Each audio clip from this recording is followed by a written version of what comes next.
وقد خواب، اور تحقیق نامراد ہوا، من دساہا، وہ شخص جس نے اسے خاک میں ملایا۔ خواب، خا واو با اصل حرف ہیں، اور اس کا معنی ہوتا ہے نامراد ہونا، ناکام ہونا، مقصد کا فوت ہو جانا۔ خواب، قرآن مجید میں یہ لفظ کئی مقامات پر آیا ہے، اور اس مقام پر یعنی جواب قسم تھا۔ اللہ رب العزت نے پیچھے 7 قسموں کے بعد قد افلح من زکاہا وقد خواب من دساہا، یہ دوسرا جواب قسم ہے، جس میں اللہ رب العزت یہ فرماتے ہیں کہ جس نے اپنے نفس کو مٹی میں ملایا وہ نامراد ہوا۔ قرآن مجید میں خواب کا لفظ جہاں بھی استعمال ہوا ہے وہاں پہ نامراد اور ناکام، اپنے مقصد میں نامراد ہونے والے کے معنی میں استعمال ہوا ہے۔ وَاسْتَفْتَحُوا وَخَابَ كُلُّ جَبَّارٍ عَنِيدٍ، 13واں پارہ سورۃ ابراہیم، آیت نمبر 15۔ اللہ رب العزت فرماتے ہیں کہ انہوں نے فیصلہ چاہا، یعنی انبیاء علیہ السلام کی بات کو نہ مانا اور کہا کہ ہم حق پر ہیں یا آپ حق پر ہیں، اللہ رب العزت اس کا فیصلہ فرما دے۔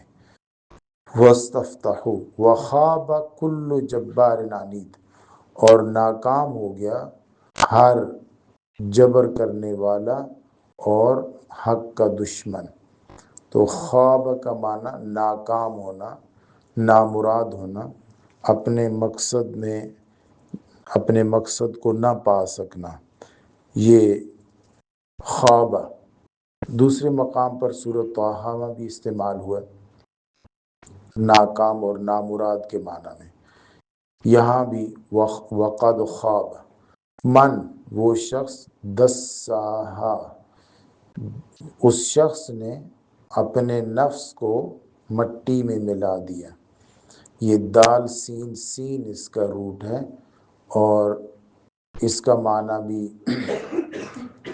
قرآن مجید میں اس معنی میں بھی یہ لفظ دوسرے مقام پر استعمال ہوا ہے، جیسے یتوارا من القوم من سوء ما بشر بہ ایمسکہ علی ہون ام یدسہ فی التراب، یہ 14واں پارہ ہے اور سورۃ النحل ہے۔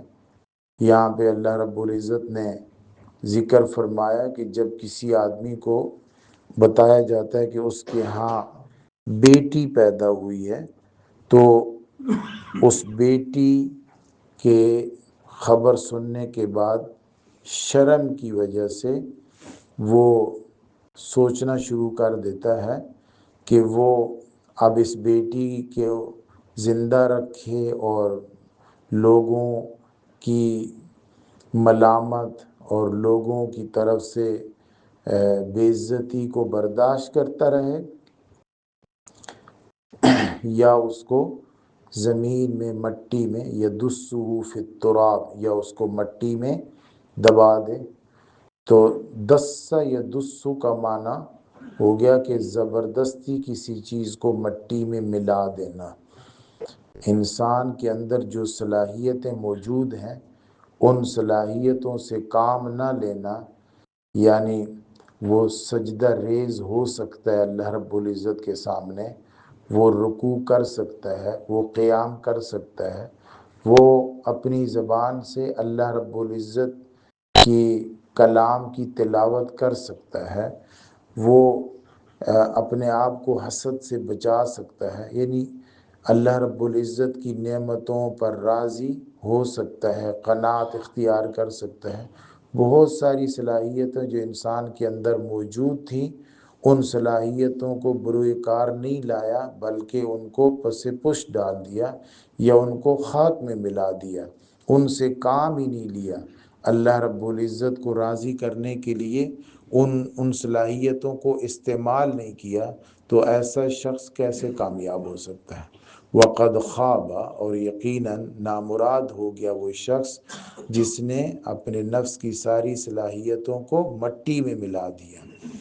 پھر ان دو جواب قسم کے بعد ایک دلیل یا ایک مثال ایسے سرکشوں کی بتائی گئی جنہوں نے اپنے آپ کو مٹی میں ملایا، اپنی ساری صلاحیتوں کو بروئے کار نہیں لایا۔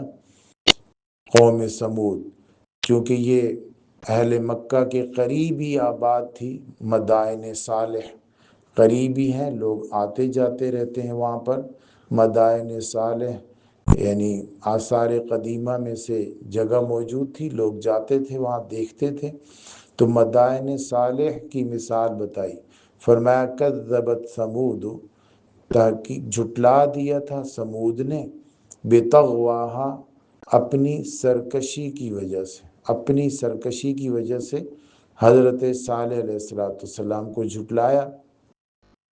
اذ انبعث، جب اٹھا، یہ بعث با عین سا اس کا روٹ ہے، اس کا ایک معنی ہوتا ہے اٹھنا، اور یہ جب انسان اس کا فاعل بھی ہوتا ہے، اور کبھی اگر اس کا فاعل اللہ رب العزت ہوں تو اس کا دو معنی ہوتے ہیں، ایک اس کا معنی ہوتا ہے عدم سے وجود میں لانا، یا اس کا ایک معنی ہوتا ہے نبی کو بھیجنا۔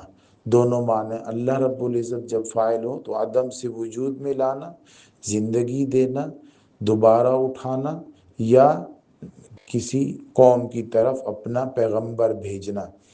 تو بعثہ، جب اٹھا ان میں، اشقاہا، ان میں سے بڑا بدبخت، شقی سے ہے، شین قاف واو، اس کا معنی ہوتا ہے بدبخت ہونا۔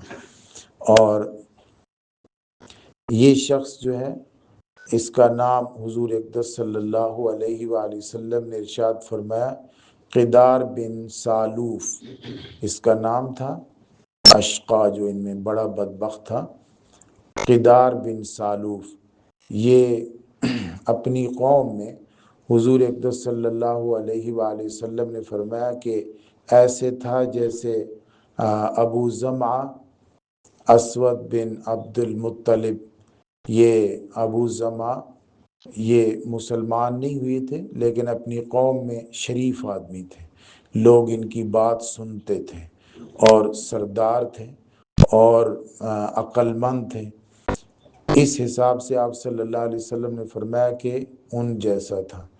یہ حضرت عبداللہ بن ابو زمعہ رضی اللہ تعالیٰ عنہ، عبداللہ مسلمان ہوئے، اور حضور صلی اللہ علیہ وآلہ وسلم کی زوجہ محترمہ حضرت ام سلمہ رضی اللہ تعالیٰ عنہ کے بھانجے ہیں، اور ان کے داماد بھی ہیں۔ اور یہ جو ہے وہ ان کے والد مسلمان نہیں ہوئے تھے، اور وہ